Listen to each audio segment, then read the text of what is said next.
અને શાળા પ્રવેશોત્સવ 2025-26ના આ શુભ પ્રસંગે મને વૃક્ષારોપણ વિશે કંઈક કહેવાનો મોકો મળ્યો છે.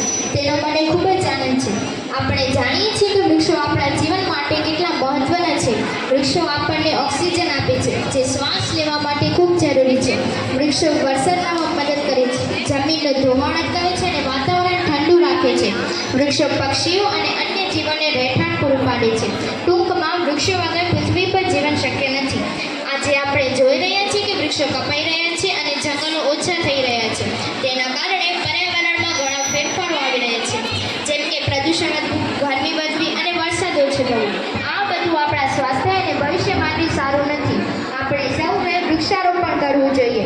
શાળામાં પણ આપણે વૃક્ષો વાવીએ અને તેનું જતન કરીએ. આપણા ઘરે પણ આપણે નાના છોડ રોપી શકીએ છીએ. વૃક્ષો વાવવાનો અર્થ માત્ર એક છોડ રોપવો એટલું જ નથી, પણ તેનું નિયમિતપણે ધ્યાન રાખવું, તેને પાણી આપવું અને તેને મોટું કરવું. આજે જે નાના ભાઈ બહેનો શાળામાં પ્રવેશ કરી રહ્યા છે, તેમને પણ આપણે વૃક્ષોનું મહત્વ સમજાવવું જોઈએ. કન્યાગણોની મહોત્સવ દ્વારા આપણે દીકરીઓને ભણાવીએ છીએ અને એક શિક્ષિત દીકરી પોતાના જ્ઞાન દ્વારા વૃક્ષારોપણ અને પર્યાવરણ સુરક્ષાના સંદેશાને સમાજમાં ફેલાવી શકે છે.